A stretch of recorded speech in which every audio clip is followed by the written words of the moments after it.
지금 여기 한 사람이 복수의 칼을 갈고 있습니다. 그 앞에 예전에 사랑했던 사람의 시신이 놓여 있습니다. 그는 그 분노의 복수의 눈빛으로 그 칼을 갈고 있습니다. 도대체 이 여인이 어떻게 죽었으며 왜 이 남자는 복수를 생각하고 있는 것일까요? 왜 사사기의 그 마지막 부분은 이렇게 사랑의 비극적인 사랑으로부터 시작하는 것일까요? 우리는 또 한 번 궁금함을 가집니다. 도대체 이 남자의 사랑은 어떠한 모습이었길래 이 복수의 칼날을 갈고 있을까요? 그래서 우리는 이 사람이 어떤 사람인지 또 어떠한 사랑을 했는지 복수심에 칼을 갈 정도의 사랑이 무엇이는지를 살펴보기 위해서 그 19장 앞으로 가야 됩니다. 이 남자는 레위인이었습니다. 그리고 그 여인은 레위인의 첩입니다. 레위인은 거룩한 성소에 생활을 해야 하기 때문에 첩을 가질 수 없는 몸입니다. 즉 불법의 존재입니다. 지금은 불법적인 관계로 이 레위인과 첩이 묶여 있습니다. 그렇지만 우리는 아직 이 레위인의 그 사랑을 섣불리 정죄하거나 또 불법이라는 선을 넘어서야 하는 어떤 말 못한 사연이 있을 수도 있기 때문에 판단과 정죄를 잠시 보류합니다. 그런데 이 레위인의 첩도 또한 불법을 저질렀습니다.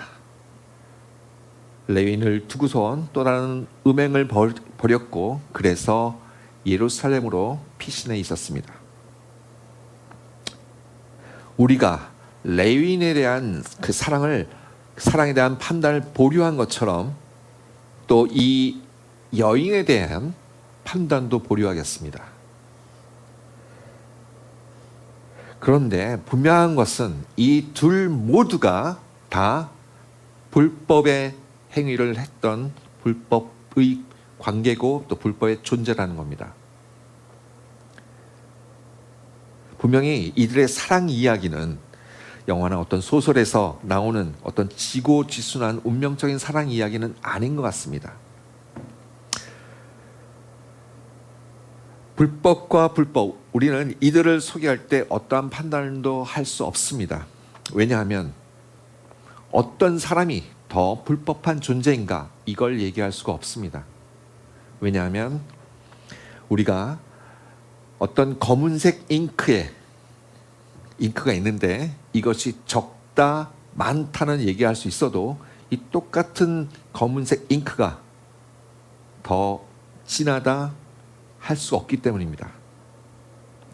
전과 같은 검은색 잉크 자국과 커다란 모양의 그 검은색 잉크 자국 중 어느 것이 더 검은가 우리는 그렇게 말할 수 없습니다. 둘 다 똑같은 검은색이기 때문입니다. 레위인은 자신의 첩을 찾아서 예루살렘으로 올라갑니다. 적어도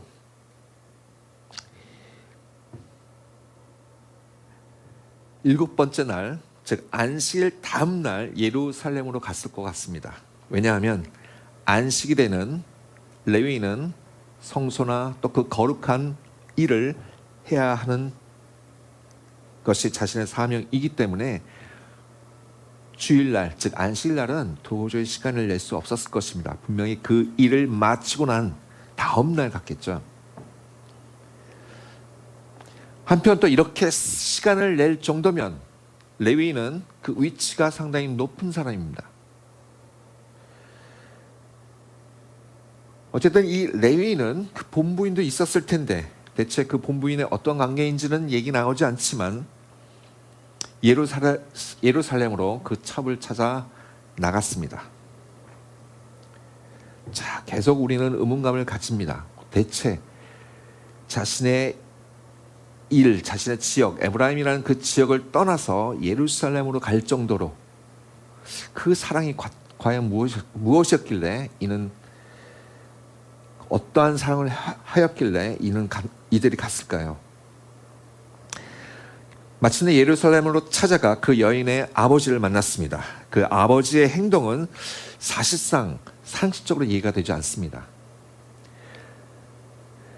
지금의 시각으로도 자신의 딸이 부인의 위치가 아닌 어떤 첩의 위치에 있는 상황에서 그 사람을 그렇게 호의 있게 반길 만한 사람은 없을 것입니다. 그럼에도 불구하고 이 딸의 아버지는, 이 여인의 아버지는 크게 환대해 주었습니다. 3일 동안 커다란 잔치를 해준 것 같습니다. 그런데 그것에 그치지 않고 더 머물러 있다가 가라고 강권할 정도입니다. 그래서 아마 추측하건대 그 아버지는, 즉 이 딸의 아버지는 상당히 부유한 사람일 것이라고 생각됩니다. 3일이 아닌 5일 동안 그 잔치를 했을 정도면 상당히 부유한 위치에 있었을 것 같습니다. 그런데 여러분, 이상하지 않습니까? 분명히 그 아버지는 이 상대가 레위인이라는 거 분명히 알았을 텐데,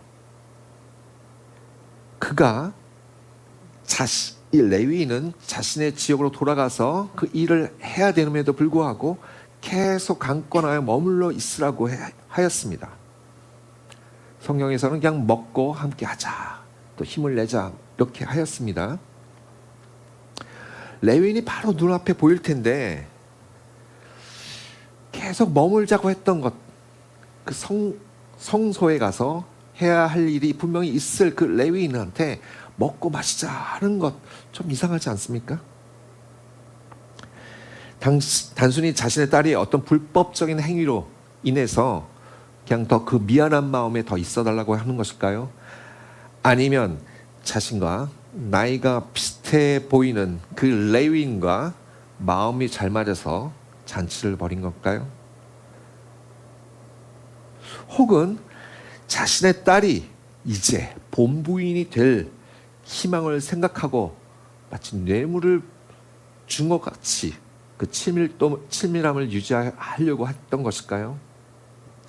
아니면 이 딸의 아버지는 자기 집안의 혈통과 위치가 상당히 미천했기 때문에 레위인과 같은 사회 권력 지도자와 친밀한 관계를 얻으려고 했던 그런 의도가 있지 않았을까요? 어쨌든 이 성경에 나오지 않지만 지금은 이 불법적인 관계가 있었고 그것이 또한 상식적이지 않는 그 태도들이 보여지고 있습니다. 드디어 이제 5일째 떠나야 했습니다. 이제 그 레위인과 첩은 예루살렘에서 다시 레위인이 있던 그 자리, 에브라임 그 산지에 가려고 합니다. 마음이 급해서 떠났지만 오후 늦게 출발했기 때문에 벌써 서쪽에 석양이 지고 있는 상황입니다. 그 밤을 머물 장소를 선택하고 아침 일찍 서둘러야 했지만 그 아버지의 강권에 의해서 늦게 출발했습니다. 그의 눈앞에 이제 두 개의 길이 나 있고 저 멀리 두 개의 마을이 보입니다. 한쪽은 이방인이 사는 지역이고 또 한쪽은 이스라엘 민족의 한 지파, 베냐민 지파가 살고 있는 지역입니다. 두 개의 길이 있는데 그에게 있어서는 그 선택의 판단, 그 기준이 명확했습니다. 이 지역, 이방인들과 적절히 공존하고 있지만 그들이 나그네를 잘 대접할런지 또 자신에게 어떻게 대접을 할런지 그런 것을 걱정하고 염려할 수도 있었습니다. 더욱 중요한 점은 레위인이기 때문에 사실상 그 성소의 업무를 담당하기 위해서 거룩하지 못한 이방인들과 함께 할 수 없습니다. 그런데 그런 이야기는 나오지 않고 레위인의 판단과 선택이 성경에 기록되어 있습니다. 이것이 더 선한 곳이다 라는 판단을 합니다. 아마 내심 그렇게 생각할 수 있습니다. 이제 내가 레위인인데 뭐 이들이 나를 좀 알아보고 잘 해주지 않겠어? 라고 생각을 했었겠죠. 어쨌든 이 베냐민 지역으로 갔는데 어떤 이유에서인지 원래는 나그네에 대한 대접하는 것이 이들의 문화이지만 그런 사람도 찾아볼 수도 없었고 한참을 시간을 헤맸습니다. 그러다가 우연찮게 자신과 같은 동양, 고향의 사람을 그 지역에서 만나게 되었고 그 집에서 머물게 되었습니다.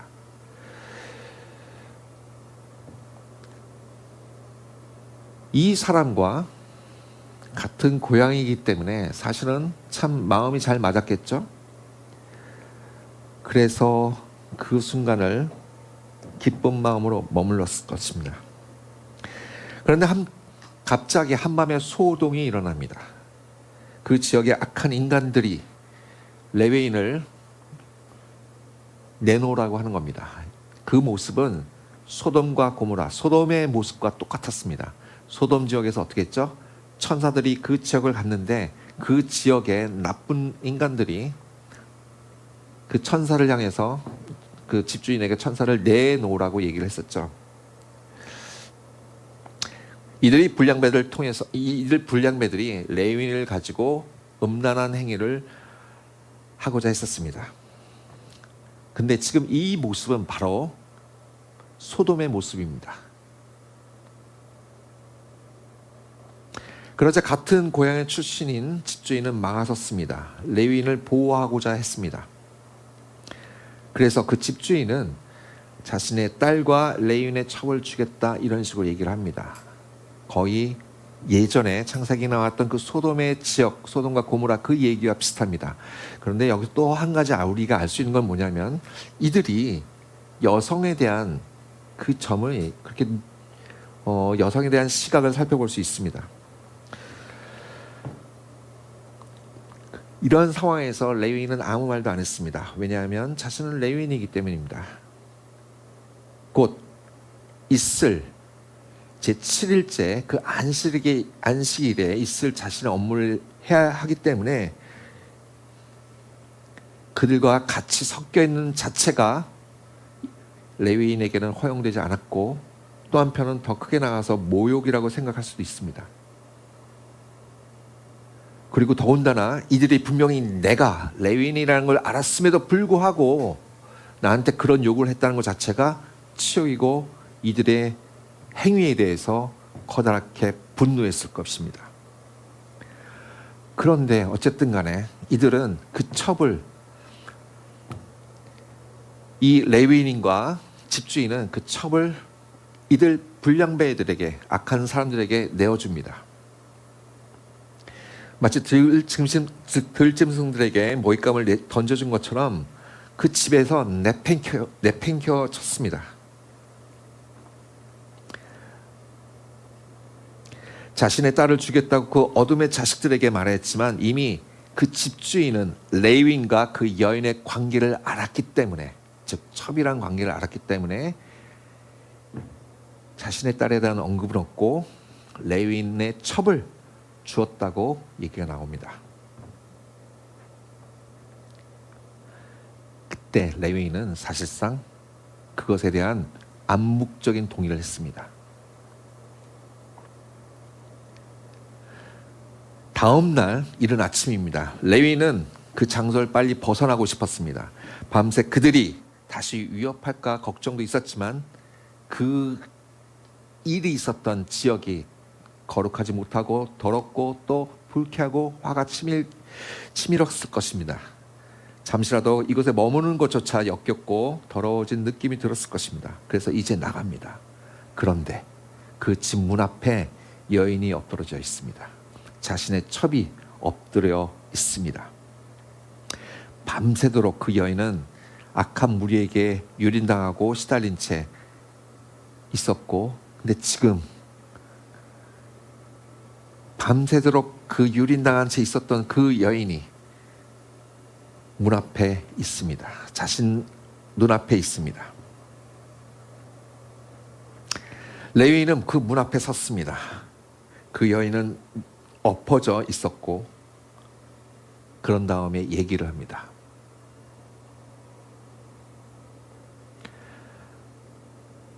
발로 그 여인을 툭툭 치면서 야, 빨리 가자.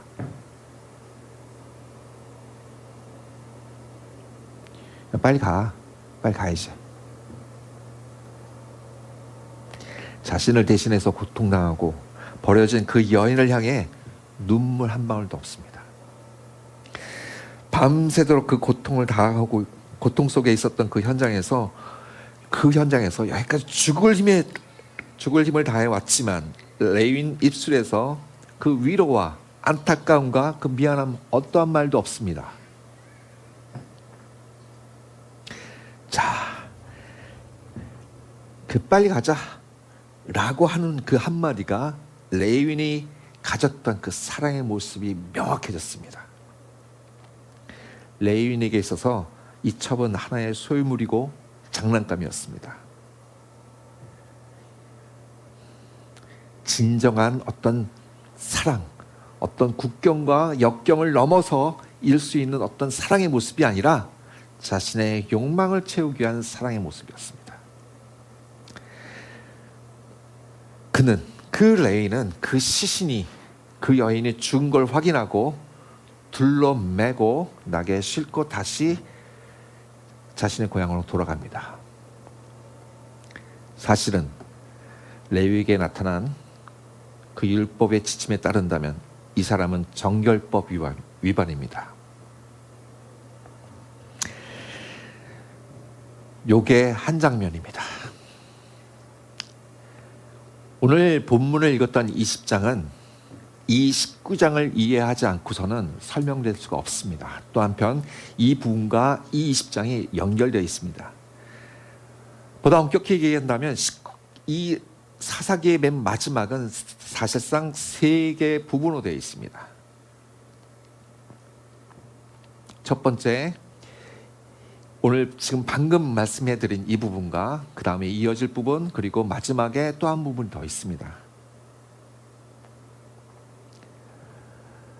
그 부분이 오늘 그 중간에 있는 부분이 바로 제가 집어낸 이 복수하고 있는 레위인의 모습입니다.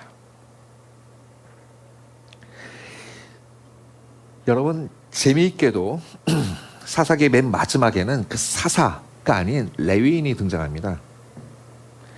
우리가 앞서 살펴봤듯이 사사는 정치적이고 또 종교적이며 그에게 있어서는 구원의 사명이 있었습니다. 그런 지도자였습니다. 19장과 20장에서 레위인이 등장한다는 것은 아마도 이 시기에 이스라엘 사회에서 정치적이고 종교적인 세력으로서 그 위치로서 커다랗게 성장하고 있는 모습을 간접적으로 보여줍니다. 근데 그럼에도 불구하고 그들이 강력한 권한과 그 사명을 갖고 있는데, 재미있게도 이런 불법적인 치정관계로부터 시작하고 그 첩의 죽음으로 끝나게 되고 있습니다. 그 이야기가 지금 방금 이야기해드린 것처럼 이들의 불법적인 사랑의 실체가 무엇인지를 저절히 보여드렸습니다. 그건 사랑이란 가면을 뒤집어 쓴 정말로 사랑이 가져야 할 또 긍휼과 자비가 없는 악의 모습입니다.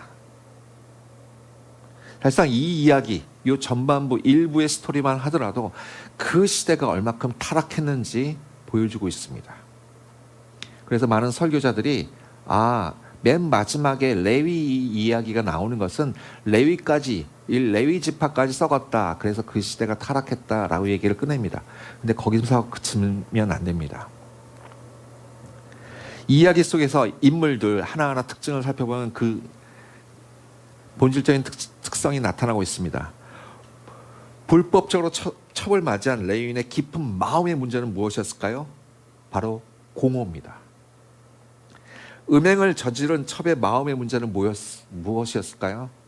그것 또한 공허입니다. 이 이야기의 시작은 그 공허를 가진 사람들이 공허를 어떠한 것을 채우지 못하고 자신의 욕망으로 채웠던 이 사람들의 문제부터 시작하는 겁니다.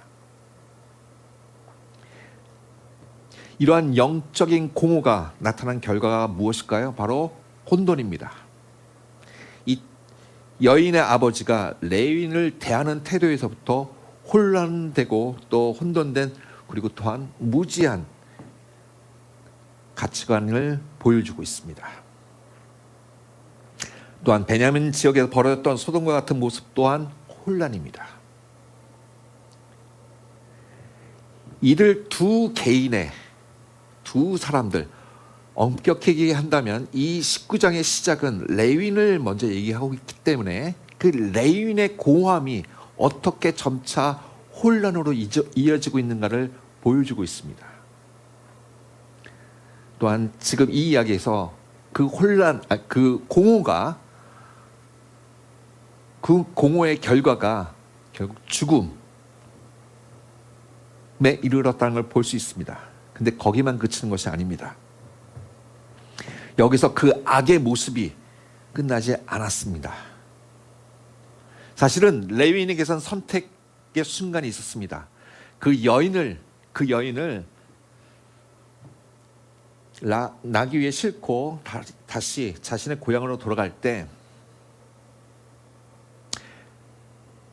아까 보였던 그렇게 무자비한 모습이 아니라 다시 한번 그 여행 중에서 사랑의 모습을 깨닫고 용서하는 마음, 혹은 자신의 죄, 자신의 그 감정 없는 마음을 하나님께 고하고 또 용서를 빌었을 수 있습니다. 이 일의 모든 근원인 자신의 욕망, 그 욕망에 대해서 회개할 수도 있었습니다. 그런데 그 사람은, 그 레위인은 그러지 않았습니다. 사실상 그리스도인들은 항상 그렇게 선택의 순간이 있습니다. 어떠한 죄를 범하더라도 그 이후에 항상 하나님께서는 지켜보십니다. 네가 그러면 어떻게 할 것인가? 자신의 행했던 것을 멈추고 다시 돌아서는 게 바로 회개입니다. 그런데 자신의 죄를 그대로 안고 그 속욕에 의해서 계속 가는 것, 그것은 죄와 사망의 길로 그대로 가는 것입니다. 레위인은 회개와 용서, 그리고 진정한 사랑의 길, 그걸로 택한 것이 아니라 이제 암흑과 흑암의 길로 갑니다.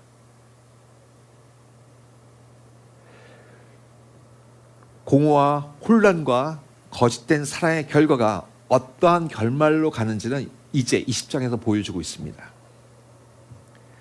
레위인이 그 칼로 그 여인의 시신을 12조각 냅니다. 그리고 이제 정치적인 선동을 나섭니다. 억울한 죽음이 있었지만 그 시신을 12조각으로 나누어 정치적 선동하게 된 동기가 과연 무엇일까요? 왜? 정말로 사랑의 분노에서, 그 자신이 갖고 있던 그 사랑이 이제 없어서? 그게 아니겠죠. 아까도 봤지만 이 사람은 그 여인이 죽는 거에 대해서 그렇게 크게 생각하지 않습니다. 그 여인이 고통받고 왔는데 어떡하나 이렇게 얘기하는 게 아니라 자신의 죄를 생각하고 야 빨리 가자 이렇게 얘기한 겁니다. 그에게는 이제 더 이상 사랑의 모습이 없거든요. 근데 대체 왜 그 여인을 12조각으로 나눠서 그걸 핑계로 정치적 선동을 하게 되는 걸까요? 그 동기가 무엇일까요? 어쩌면 이 여행의 모든 원인이 그 첩 때문에 일어나서 더 화가 날 수도 있습니다. 모든 것을 내 책임이 아니야, 그 여자 때문이야, 그것이 동기일 수도 있습니다. 장난감을 빼앗긴 아이처럼 자기 첩을 그 지역 사람들이 가지고 갔음에 대한 분노일 수도 있습니다. 어쩌면 자기가 보기에 선한 땅이라고 생각했던 그곳에서 소돔과 같은 일이 일어났기 때문에 그 지역을 판단하고 정죄하고 기분 나쁠 수도 있습니다.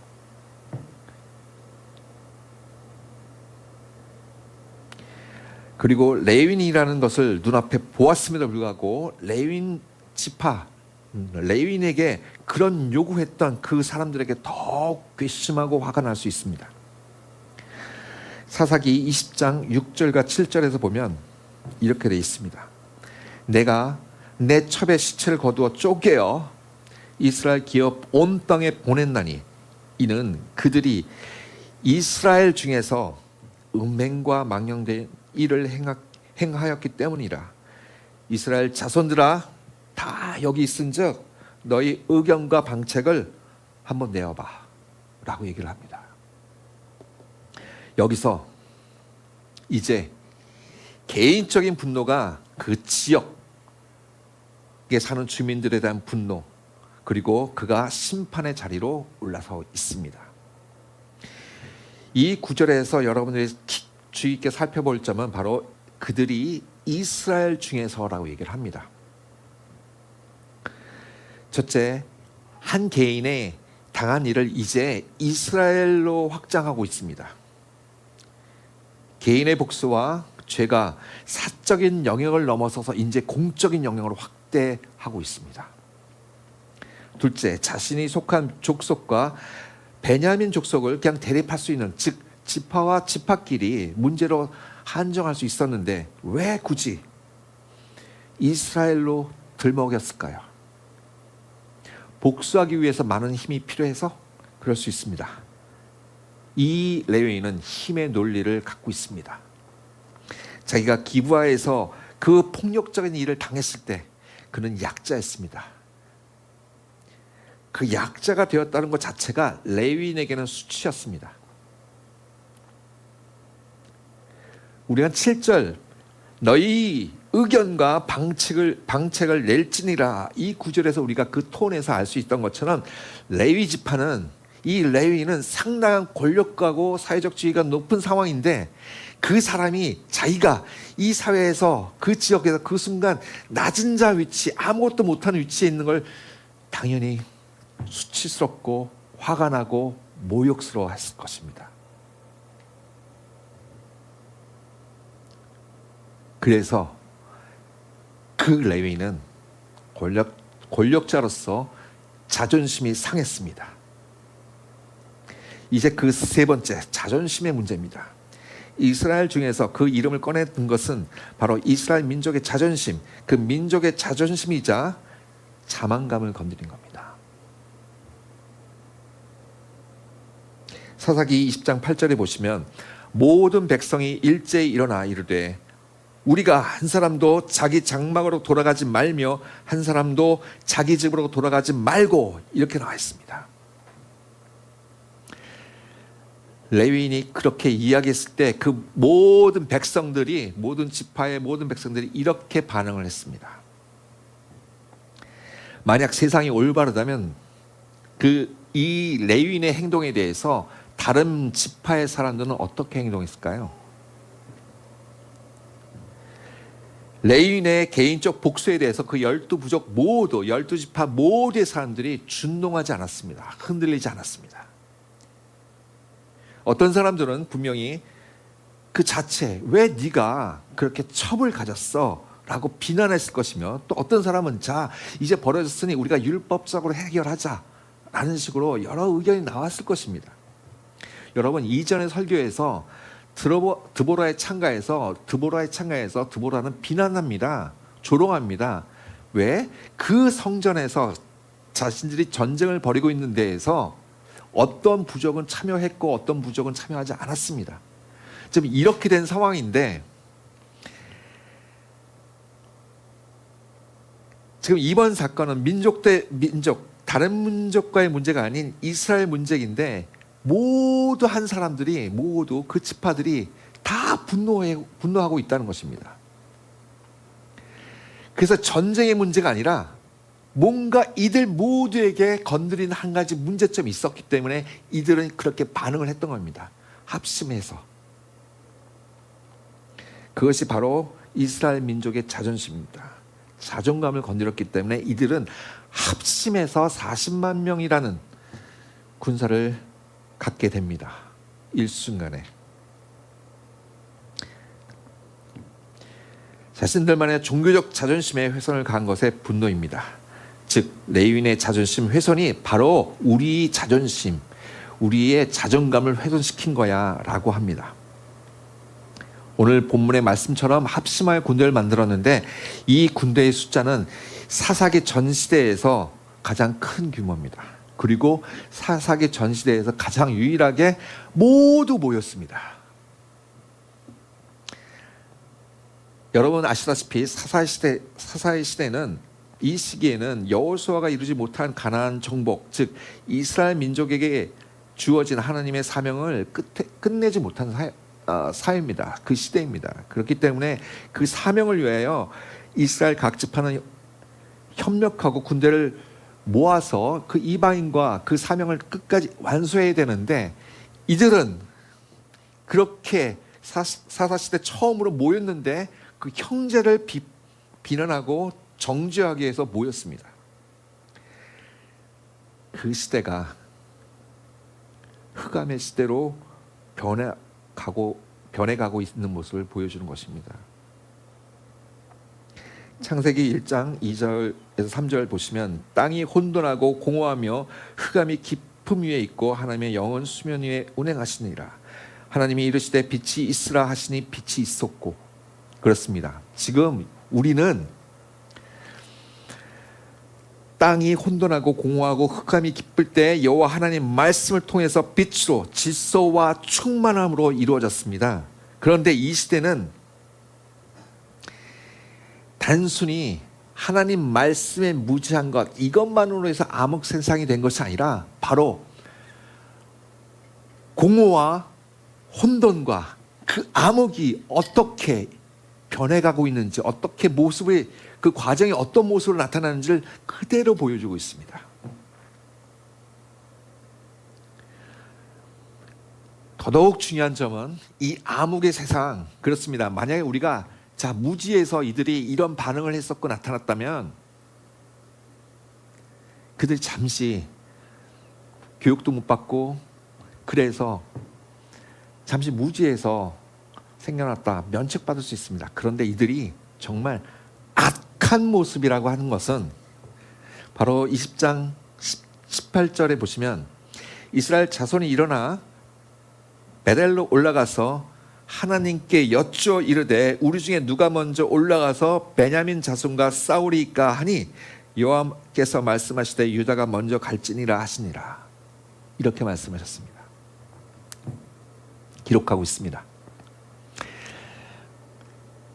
이 암흑의 시대가 그냥 수동적인 형태의 저들이 무지해서 몰라서 암흑의 시대가 된 것이 아니라 저들이 정말로 적극적으로 악을 행하고 있음을 보여주는 것이 바로 이들이 이 전쟁에서 하나님을 끌어당기는 겁니다.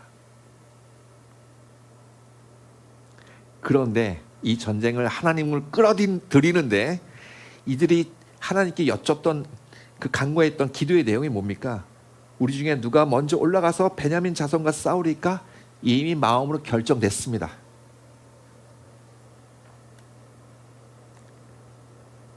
이미 결정된 이들의 진념으로 하나님께 질문하는 것입니다.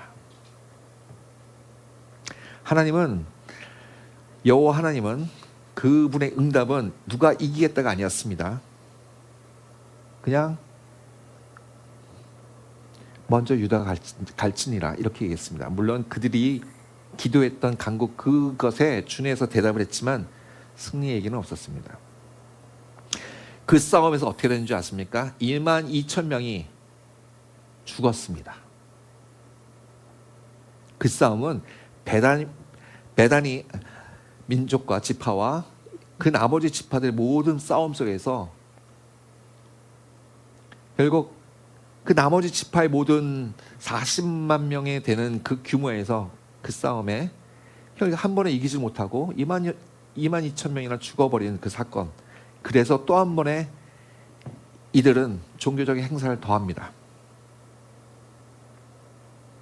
다시 한번 이들은 그 전쟁에서 실패했음에도 불구하고 성찰하지 못하고 다시 한번 또다시 하나님을 끌어당깁니다. 이제는 더욱더 큰 종교적인 형식을 갖추고 있습니다. 20장 26절을 보시면 이에 이스라엘 자손 모든 백성이 올라가 베델에 올라 이르러 울며 거기서 여호와 앞에 앉아서 그날에 저물도록 금식하고 번제와 화목제를 여호와 앞에 드리고 28절 아론의 손자인 엘르아살의 아들 비느하스가 그 앞에 모시고 섰더라. 이스라엘 자손들이 여쭈기를 우리가 다시 나아가 내 형제 베냐민 형 자손과 싸우리까 말리까 하니 여호와께서 이르시되 올라가라 내일은 내가 그를 네 손에 넘겨주라 하시는지라. 그렇게 말씀하셨습니다. 그렇게 기록하고 있습니다. 사실은 이전에 또 한 번의 요청이 있었고 이건 마지막 부분입니다. 세 번째는 이렇게 종교적인 형식을 갖추고 금식하고 번제하고 화목제하고 그리고 모든 제사장과 심지어 언약궤까지 갖추어 다시 하나님께 나옵니다. 이들이 종교적 형식만을 갖추고 있다는 것 다시 말한다면 이 제사에 대한 하나님의 말씀과 뜻을 전혀 알지 못하고 있음을 또 보여줍니다. 왜냐하면 금식과 번제와 화목제, 즉 금식과 화목제가 같이 양립할 수가 없습니다. 왜냐하면 화목제 제물을 올린 다음에 그 나머지 거를 다 그날 안에 먹어야 하기 때문에 금식과 화목제가 이루어진 건 약간 웃긴 겁니다. 그냥 이 저녁 때 이걸 먹기 위해서 이거 한 것입니다. 또 한편 또 문제가 되는 것은 뭐냐면 화목제의 의미입니다. 화목제의 의미가 뭘까요? 하나님과의 화목뿐만 아니라 이웃과의 화목도 이야기를 하는 것이 바로 화목제의 의미입니다. 그런데 이들이 화목제라는 것을 끌어들임으로써 그걸 행하는 것이 그 이유가 뭐냐면 형제를 심판하고 정죄하고 또 죽이기 위한 것입니다. 말이 안 되죠. 그래서 이들이 정말로 했던 것은 바로 이들이 종교적 의미, 하나님께서 지정하신 그 제사 의미를 이들은 모르고 있다는 겁니다. 그래서 철저히 종교 형식을 가지고 와서 이들이 하나님께 계속 얘기를 하는데 계속 주장하는 게 뭐죠? 내가 저들 용서하리까가 아니라 저들을 싸워서 어떻게 하면 이길까요? 이번엔 이길까요? 계속 자신의 집념을 갖다가 가지고 물어보는 겁니다. 한마디로 이들의 모두는 복수의 진념을 승리로 이끌기 위해 하나님을 끌어당겨 이용하고 있습니다. 이는 마치 개의 꼬리가 개를 흔드는 것과 마찬가지입니다. 말이 안 된다는 거죠. 그렇다면 여러분 의문감이 드실 겁니다. 왜 이 악독한 세대들이 요구하는 것에 대해서 하나님은 다 왜 일일이 응답해 주시지? 왜 이 복수심에 불타고 있는 이스라엘 민족의 진념에 그냥 힘없이 굴복하신 것이 아닐까? 아닙니다. 여호와 하나님은 이들의 죄를, 이들의 악함을 폭로하고 계시는 것입니다. 자신들의 진념을 위해 종교적인 형식을 갖추고 종교를 이용하여 하나님을 이용하는 그 악독한 모습을 폭로하고 계시는 겁니다. 종교가 아니라 하나님은 종교로서 형식만 갖추는 것이 아니라 신앙에까지 와야 되는데 너는 그 신앙들을 다 빼버리고 그 하나님의 뜻을 다 빼버리고 그냥 종교란 그 틀만 가지고 나를 이용하고 있구나. 근데 그것을 갖다 그냥 감당하시는 겁니다. 폭로하시는 겁니다. 왜? 너희는 그렇게 악독한 인간들이야. 악독한 세대들이야. 그걸 보여주기 위해서 그대로 계신 겁니다. 자신들의 종교적 자존심, 신앙적 자존심이 아닌 그 종교적 자존심을 건드린 죄로 형제까지 심판하고 죽이기로 한 그들을 그 악함을 폭로하고 계십니다.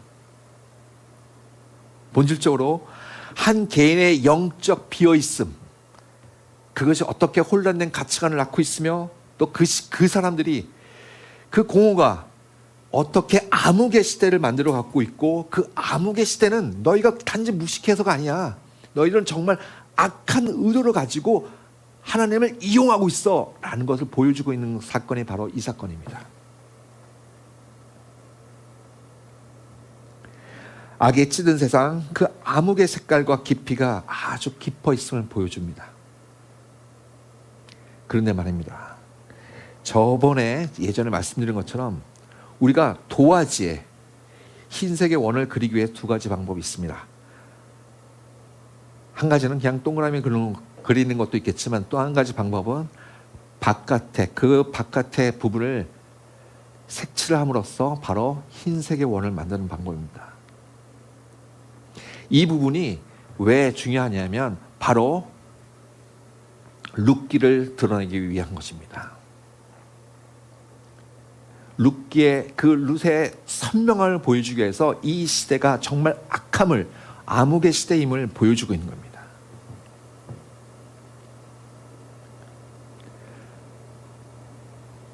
또 한편 우리가 또 살펴봐야 할 것은 뭐냐면 여기 이 부분에서 베다니 족속과 그 다음에 지파와 그 다음에 기브아라는 지역이 있습니다. 사실은 이것이 사울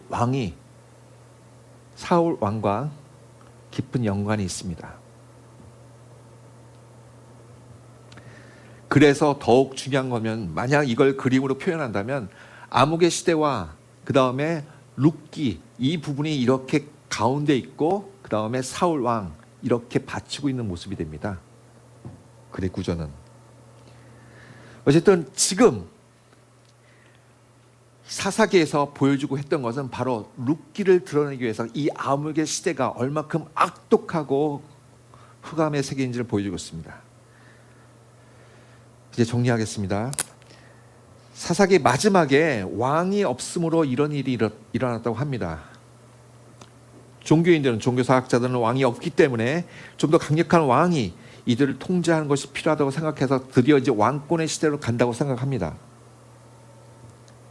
그런데 생각해 보십시오. 이미 이 이야기에서 레위인은 자신의 복수로, 개인의 복수로 민족 전체를 소집하고 또 군대를 만들어서 행동하고 있습니다. 이미 왕의 시스템은 갖춰졌다는 겁니다. 그래서 우리가 이스라엘의 왕이 없으므로 라고 해석할 때 이것은 단순히 정치적인 의미가 그 왕권의 문제가 아니라는 겁니다. 우리 어린 양 교회처럼 복음주의자들이 생각할 것은 바로 그 왕이 없다는 구절의 해석은 공허와 혼돈과 암흑 속에서 빛이 있으라 했던 하나님의 말씀을 생각해야 합니다. 그렇기 때문에 왕이 없으므로라는 사사기의 마지막 말은 빛이 없으므로라는 것을 생각해야 됩니다. 왜 이 이야기 속에서 한 사람도 이름을 가지지 않았을까요? 그것은 그 이름의 그 자리에 누가 오더라도 상관이 없다는 겁니다. 어느 시대에 어떤 사람이 오더라도 상관이 없다는 겁니다. 이름 없는 그 자리에 여러분들이 들어와도 상관이 없다는 겁니다. 그렇다면 이렇게 일관한 틀로 지금의 세상, 지금의 나를 바라보시기 바랍니다. 내게, 내 영혼에, 내 마음에, 내 생각에 공허가 있습니까? 그러면 빛으로 채우시기 바랍니다. 그 빛은 내가 하나님 백성임을 믿음으로 고백하고 사랑과 긍휼로 행하는 것입니다. 그 빛은 바로 하나님의 말씀입니다. 하나님의 말씀을 기억하고 그 행하심과 일하심을 기억하고 기도하는 겁니다. 그 빛은 예수 그리스도입니다. 성경 전체에서 제사장과 왕의 역할 다 한 분이, 완벽하게 하신 분이 예수 그리스도입니다.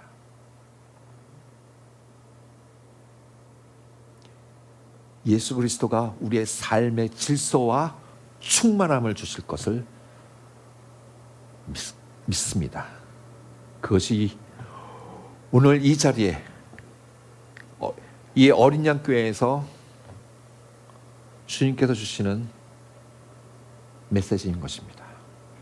그리고 또한 그 빛이 이곳에만 머물지 않고 밖에 나가서 그 빛을 보여주는 것이 또 여러분들의 사명입니다.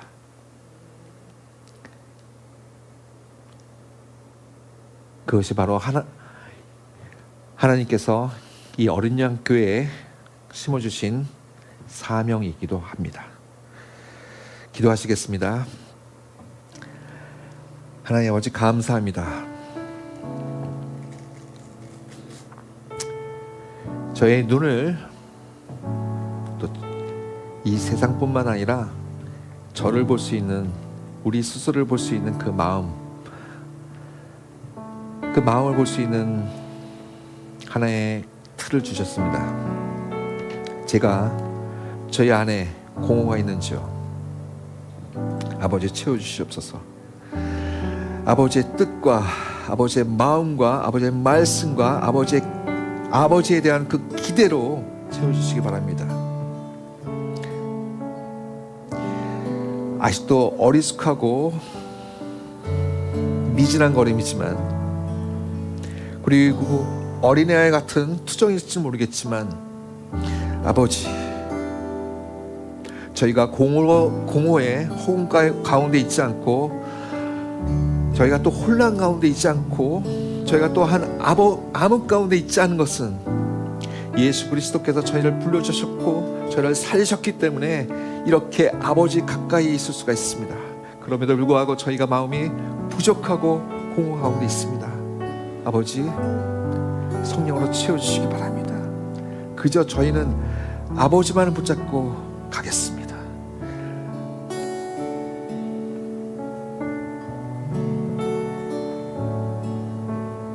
그리고 저희의 모든 것을 치유해 주시옵소서. 그 공허 가운데 침투했던 그 모든 악한 것들 아버지께서 말끔히 정리해 주시고 치유해 주시고 성령 충만함으로 채워주셔서 아버지의 임재하심을 증거하고 기뻐하는 그런 어린 양 교회가 되게 하여 주시옵소서. 사랑하는 예수 그리스도 이름으로 기도드렸사옵나이다.